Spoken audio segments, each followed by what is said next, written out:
कहा जा रहा है कि इलाके में इस पत्थरबाजी के बाद जबरदस्त तनाव है और तस्वीरें भी बयां कर रही हैं कि कैसे अब भी पत्थरबाजी की जा रही है।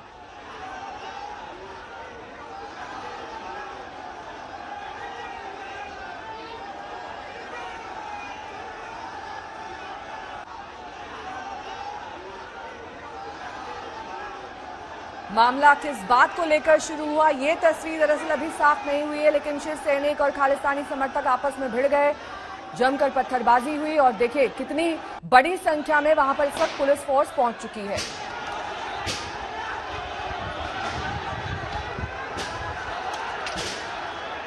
पटियाला शहर में काली माता मंदिर के नजदीक दरअसल ये पत्थरबाजी हुई।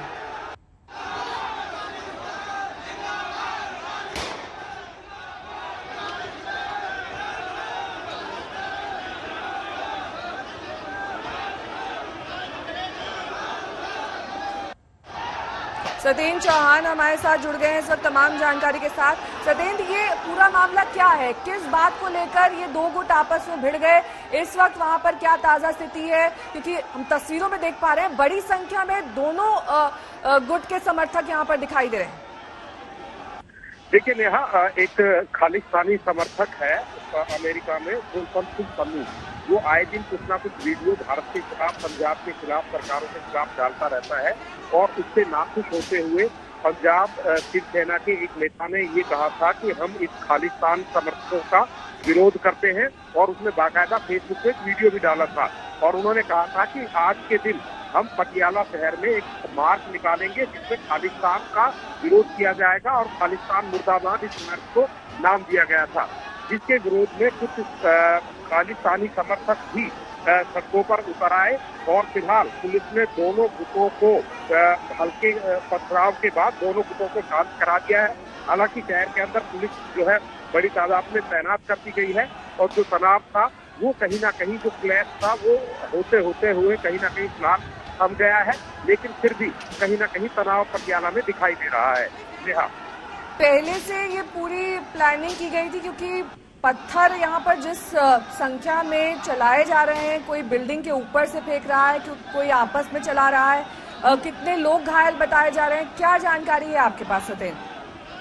देखिए, अभी तक जो आधिकारिक पुष्टि है उसमें एक व्यक्ति को हल्की चोट लगी है और कोई किसी तरह का जान माल का नुकसान नहीं हुआ है। पुलिस ने बैरिकेडिंग कर दी थी जहाँ पर ये दुख निवारण साहिब गुरुद्वारा है, उस गुरुद्वारे के बाहर पुलिस ने दोनों पक्षों को, जिसमें एक तरफ खालिस्तानी समर्थक थे, दूसरी तरफ शिवसेना के लोग थे और इनको रोकने के लिए बैरिकेडिंग की थी। उस बैरिकेडिंग को कुछ लोगों ने तोड़ने की कोशिश की और पथराव किया। उसके बाद पुलिस ने दोनों ग्रुपों को और दोनों ही पक्ष के लोगों को, जिसमें खालिस्तान समर्थक और विरोधी है, वहां से तितर बितर कर दिया है और फिलहाल पूरे इलाके को कॉर्डन ऑफ एक तरीके से कर दिया गया है।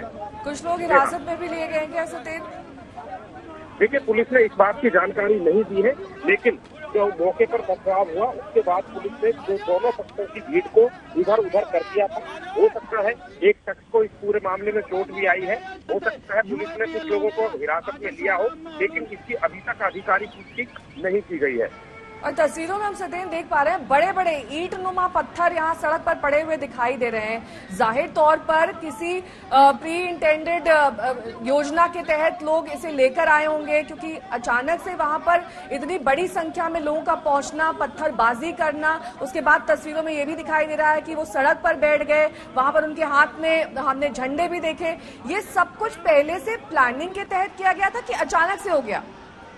देखिए नेहा, अचानक कुछ भी नहीं हुआ है। जैसा कि मैंने शुरुआती दौर में भी आपको बताया था कि शिवसेना के एक नेता ने बाकायदा फेसबुक पेज पर ये लिखा था कि हम खालिस्तान मुर्दाबाद का मार्च निकालेंगे और इस तरह के घटनाओं का हम विरोध करते हैं। और बाकायदा जो आज की तारीख है 29 अप्रैल का, उसमें जिक्र किया गया था और उसी के विपक्ष में दोनों पक्ष वहां पर इकट्ठे हो गए थे। एक तरफ शिवसेना के लोग थे जो ये कह रहे थे कि हम खालिस्तान का विरोध करते हैं, तो दूसरी तरफ जो निहंग सिख होते हैं, जिनको एक तरीके से खालिस्तानी कुछ लोग इनको खालिस्तान का समर्थक भी कहते हैं, क्योंकि अब ये जो मामला है पूरा खालिस्तान समर्थन और खालिस्तान विरोध का है। एक तरफ शिवसेना के लोग हैं तो दूसरी तरफ लोग हैं जो शिवसेना के लोगों का विरोध कर रहे थे। और जो तस्वीरें आप देख रही हैं, दोनों पक्षों में झड़प हुई है और यहाँ पर पुलिस बल तैनात ना होता तो कोई बड़ा हादसा, कोई बड़ा उपद्रव भी यहाँ पर हो सकता था। जिस तरीके से ये माहौल यहाँ पर गरमाया है, जिस तरह की तनातनी हुई है, उसको पुलिस ने फिलहाल थामने की कोशिश की है। और ताजा स्थिति की अगर मैं आपको बताऊं तो फिलहाल दोनों पक्षों को पुलिस ने शांत करा दिया है, लेकिन बावजूद इसके अभी भी जो धार्मिक संस्थान है वहां पर लोगों की छोटे छोटे ग्रुपों में भीड़ इकट्ठी हुई है और पुलिस और प्रशासन लगातार इनको समझाने बुझाने की कोशिश कर रहा है। नेहा, सत्येंद्र, हम ऐसी स्थिति सिर्फ पटियाला में नहीं है, पूरे देश भर में देखा जा रहा है कि कैसे धार्मिक संस्थानों के इर्द गिर्द, चाहे वो मंदिर हो, मस्जिद हो, गुरुद्वारा हो, वहां पर इस तरह की झड़पें अब आम बात हो गई हैं। और यही हो सकता है इसी के मद्देनजर, और ये अपेक्षित था वहां पर कि ऐसा कुछ हो सकता है, वहां पर इतनी पुलिस बल की तैनाती की गई थी कि मामले को संभाला जा सके। जी देखिए, जैसा कि मैंने बताया, ये पहले ही प्री प्लान था, प्री अनाउंस था, लोगों ने पहले ही घोषणा कर दी थी कि इस तरह का हम ये मार्च निकालेंगे। लिहाजा पुलिस बल ने भी अपनी तैयारी कर रखी थी। और क्योंकि अगर शांतिपूर्वक मार्च होता तो इसमें पुलिस का किसी तरह का कोई रोल नहीं होता, लेकिन यहाँ पर पथराव हुआ है, पुलिस के बैरिकेड तोड़े गए हैं और दो पक्षों के लोग आमने सामने हुए हैं और एक शख्स को चोट आई है और पुलिस को भी इन दोनों पक्षों को तितर बितर करने के लिए हल्का बल प्रयोग करना पड़ा है। तो कुल मिलाकर जिस तरह का माहौल बनता जा रहा है, और ये माहौल कहीं ना कहीं एक धार्मिक उन्माद का रूप भी लेता जा रहा है। हालांकि यहाँ पर लड़ाई खालिस्तान समर्थन और खालिस्तान के विरोध की थी, लेकिन यहाँ पर भी धार्मिक स्थानों के बाहर ही दोनों गुट निकलना शुरू हुए हैं और धार्मिक स्थानों के नाम पर ही यहाँ पर ये उपद्रव फैलाने की एक कोशिश की गई है। अब पूरे इलाके में इस वक्त स्थिति क्या है? आप बता रहे हैं कि मामला काबू में है, स्थिति शांतिपूर्ण है। देखिए, प्रशासन के लोगों ने दोनों ही पक्षों और सभी लोगों से अपील की है शांति व्यवस्था बनाए रखे। इसके साथ ही कुछ लोगों ने गलत खबरें भी चलाने की कोशिश की थी, उसके खिलाफ भी प्रशासन ने कहा है कि अगर इस तरह की बहलाने वाली या बहकाने वाली या दंगे फैलाने वाली भी खबर चले जाएगी तो उनके खिलाफ भी कार्रवाई की जाएगी। फौरन स्थिति की मैं बात करूं तो दोनों पक्षों के लोगों को अब अलग अलग कर दिया गया है। कुछ लोग एक अलग अलग धार्मिक स्थानों पर अभी भी इकट्ठे हुए हैं, जिनको प्रशासन के लोग समझाकर उनके घरों को वापस भेज रहे हैं। और अतिरिक्त पुलिस बल भी पटियाला के शहरों पर जो संवेदनशील इलाके हैं वहां पर तैनात कर दिया गया है। इस इलाके को थोड़ा समझाएंगे सत्येंद्र? ये काली माता मंदिर के आसपास का इलाका बताया गया है, इसका थोड़ा सा वर्णन करेंगे आप? देखिए, ये काली माता मंदिर जो है पुराना पटियाला शहर है, वहाँ के बीच में बना हुआ है। और वहाँ से ये जो प्रोटेस्ट मार्च था दरअसल काली माता मंदिर से शुरू हुआ था और शुरू होके ये शहर के बीच में दुख निवारण साहिब गुरुद्वारा साहिब है, वहाँ के आगे से जा रहा था। लेकिन वहाँ पर कुछ लोग इकट्ठे हो गए और उन लोगों ने पथराव करना शुरू कर दिया और पुलिस ने इस प्रोटेस्ट मार्च को निकालने के लिए एक बैरिकेडिंग लगाई गई थी ताकि जो प्रोटेस्ट मार्च है वो किसी धार्मिक संस्थान की तरफ न जाए। और जब पुलिस उस बैरिकेडिंग को तोड़ते हुए पथराव किया गया तो पुलिस को यहाँ पर बल प्रयोग भी करना पड़ा। और फिलहाल ये जो प्रोटेस्ट मार्च था इसको दुख निवारण साहिब गुरुद्वारे के पास ही रोक भी दिया गया था। और क्योंकि यहाँ पर तनाव हो गया था, पथराव हुआ और उस स्थिति से बचने के लिए पुलिस ने दोनों पक्षों के लोगों को यहाँ से हटा दिया था। नेहा, दोनों पक्षों के लोगों को हटा दिया गया है, लेकिन अब से कुछ ही देर पहले की तस्वीरें आप देख सकते हैं। यहाँ पर पटियाला के काली माता मंदिर के नजदीक इस तरीके से दो गुटों में हिंसक झड़प हुई जिसमें पथराव हुआ, उसके बाद तनाव बढ़ गया और ये देखिए ऊपर बिल्डिंग से भी लोगों ने पत्थर फेंके। जाहिर तौर पर इस बात की हिंसा की आशंका पुलिस को पहले से थी, पहले से पुलिस बल की तैनाती वहां पर कर दी गई है और जैसा कि हमारे संवाददाता जानकारी दे रहे थे कि अब स्थिति काबू में है। किसी तरह की भ्रामक खबरें ना फैलाई जाएं, इसको लेकर भी पुलिस सतर्क है, सचेत है।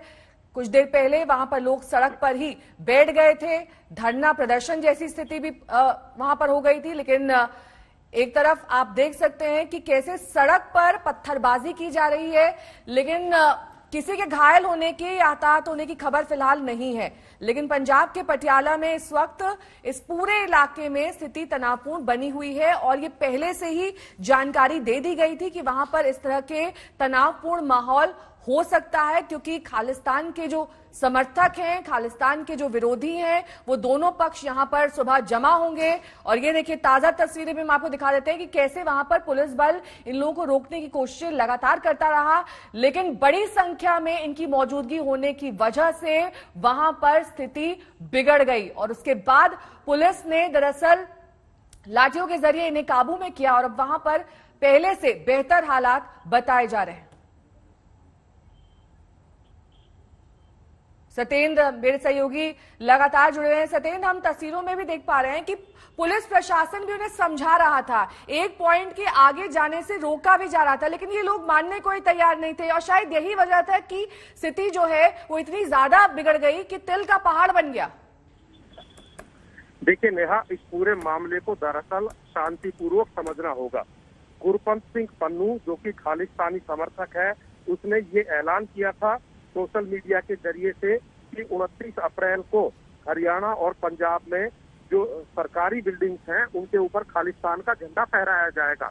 दरअसल वो पिछले लंबे समय से भारत में, खासकर पंजाब में इस तरह के उपद्रव कराने की लाख कोशिशें लगातार करता जा रहा है।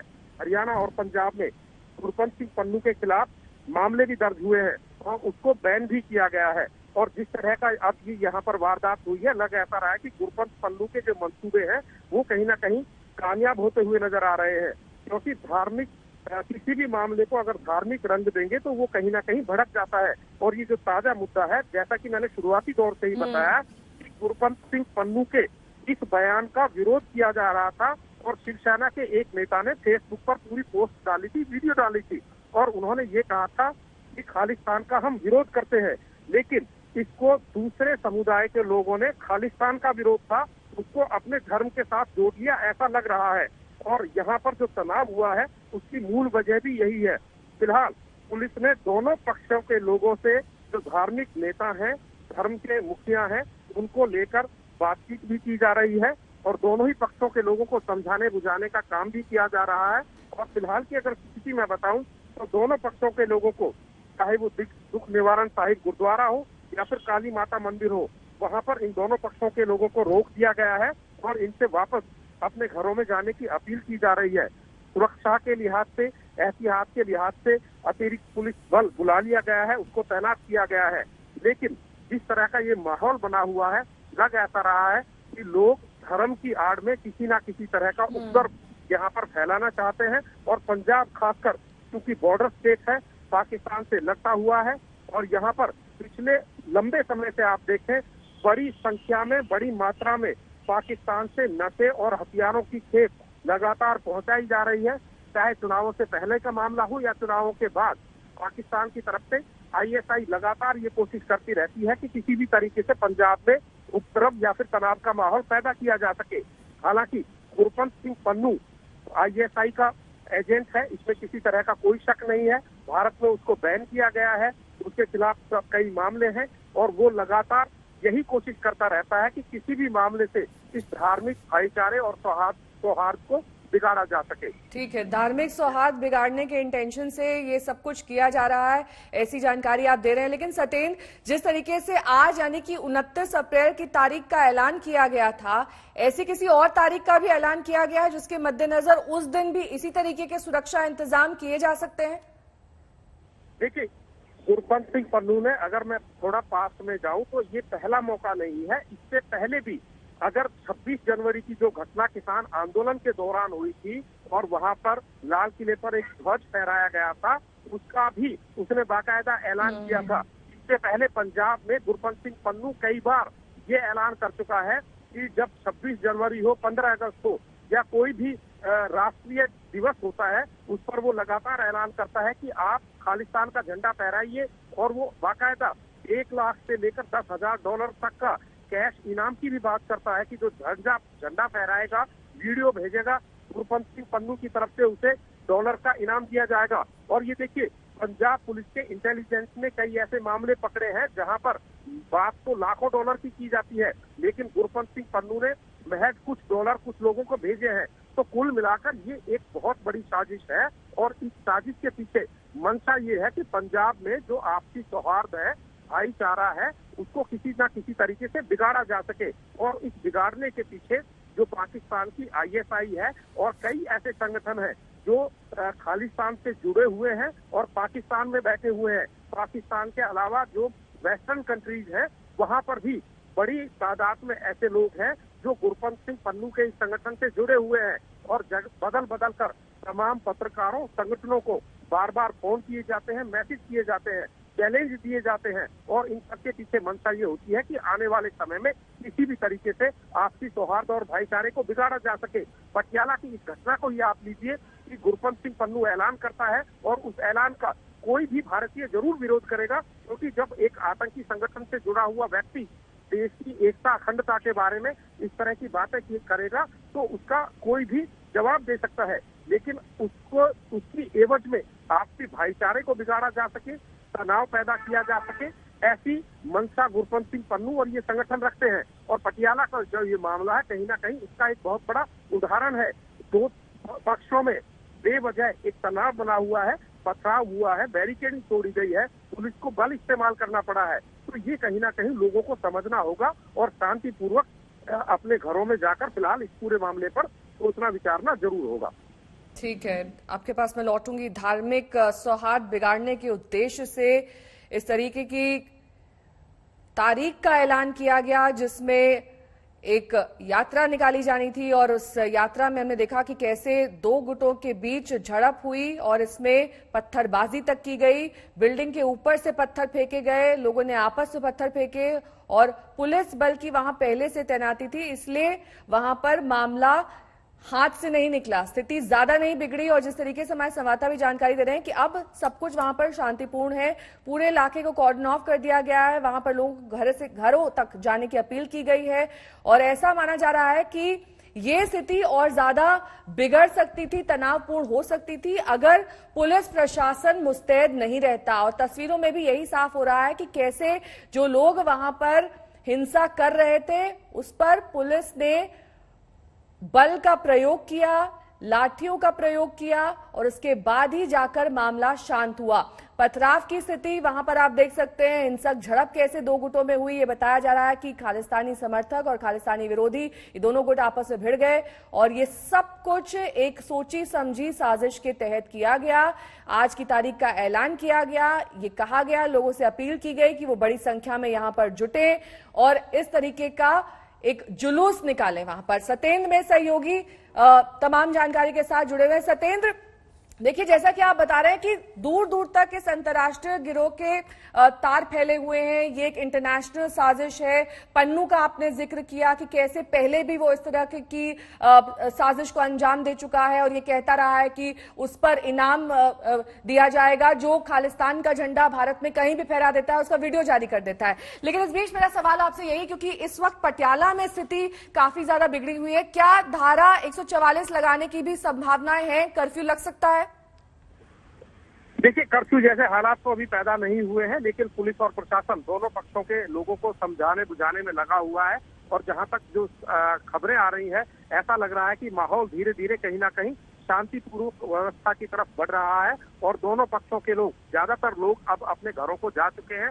कुछ लोग जो कि धार्मिक संगठनों के मुखिया हैं, उनको पुलिस और प्रशासन के आला अधिकारियों ने संपर्क साधा है, उनसे बातचीत की जा रही है और उन्हीं के माध्यम से लोगों को ये संदेश भिजवाया जा रहा है कि वो अपने अपने घरों को चले जाए। हाँ, इतना जरूर है कि जिस तरह से ये पथराव हुआ, पुलिस को बल प्रयोग करना पड़ा, तस्वीरें आपके सामने हैं, किस तरीके से बैरिकेडिंग तोड़ा गया, लोग आगे बढ़े और दो पक्ष बिल्कुल आमने सामने हो गए थे। और अगर पुलिस की मौजूदगी ना होती तो यहाँ पर ये मामला कहीं ना कहीं एक बड़े उपद्रव में जरूर तब्दील हो सकता था। लेकिन फिलहाल की अगर बात करें तो माहौल शांतिपूर्वक है, लेकिन तनाव जरूर बना हुआ है और उस तनाव को देखते हुए पुलिस ने अतिरिक्त बल की तैनाती कर दी है। और उसके साथ ही अफवाह फैलाने के खिलाफ भी पुलिस ने जो है एक कार्रवाई करने का ऐलान किया है कि इस तरह के माहौल में कोई अफवाह फैलाएगा या माहौल को खराब करने की कोशिश करेगा, उस पर भी कार्रवाई की जाएगी। तो कुल मिलाकर माहौल फिलहाल शांतिपूर्वक है, लेकिन तनाव एकदम बना हुआ है और इस तनाव को देखते हुए हो सकता है अगले कुछ मिनटों या घंटों में पुलिस फ्लैग मार्च भी कर सकती है, धारा 144 का भी ऐलान किया जा सकता है या फिर कर्फ्यू जैसे हालात फिलहाल नजर आ नहीं रहे हैं। बहुत बहुत शुक्रिया सत्येंद्र इस तमाम जानकारी के लिए आपका।